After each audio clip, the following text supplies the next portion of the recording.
ये हवाई जहाज हजारों किलो भारी होता है, फिर भी ये आसमान में उड़ जाता है। आखिर ऐसा कौन सा विज्ञान है जो इसे हवा में उठा देता है?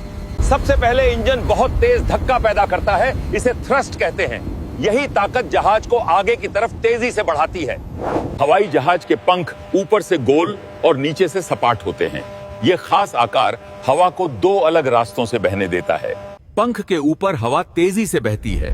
तेज हवा का दबाव कम हो जाता है, नीचे हवा का दबाव ज्यादा रहता है।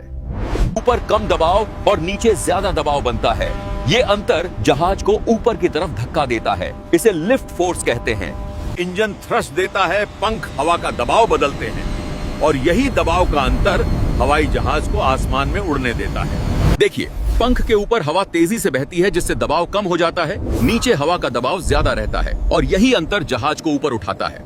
ब्लैक होल ब्रह्मांड की वो रहस्यमयी जगह है जहां गुरुत्वाकर्षण इतना शक्तिशाली होता है कि प्रकाश की किरण भी उससे बचकर बाहर नहीं निकल सकती। जब कोई विशाल तारा अपनी ऊर्जा समाप्त कर देता है, तब उसका केंद्र अपने ही भार से ढह जाता है और उसी भयंकर दबाव से एक ब्लैक होल जन्म लेता है। ब्लैक होल के पास पहुंचते ही समय की गति बदलने लगती है। वहां एक पल हमारे कई वर्षों के बराबर हो सकता है।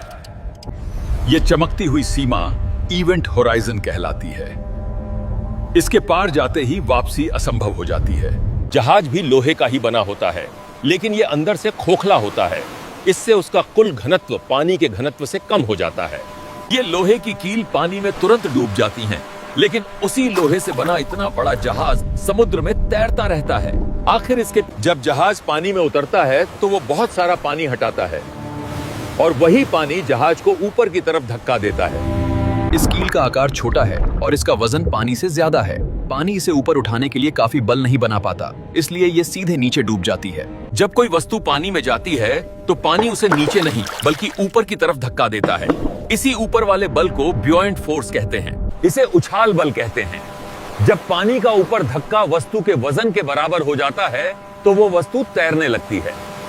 इस क्रूड ऑयल को रिफाइनरी में भेजा जाता है, जहां इसे अलग अलग ईंधन और प्रोडक्ट्स में तोड़कर तैयार किया जाता है।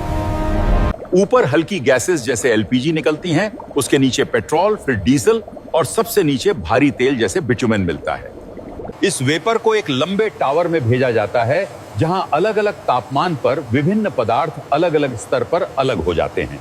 ये कच्चा तेल जमीन के अंदर से निकाला जाता है, जिसे क्रूड ऑयल कहते हैं, लेकिन इसे सीधे इस्तेमाल नहीं किया जा सकता। सबसे पहले क्रूड ऑयल को बहुत ज्यादा तापमान पर गर्म किया जाता है, जिससे ये वेपर में बदलने लगता है। इस तरह क्रूड ऑयल एक कच्चा पदार्थ होते हुए भी रिफाइनरी में प्रोसेस होकर कई उपयोगी चीजों में बदल जाता है।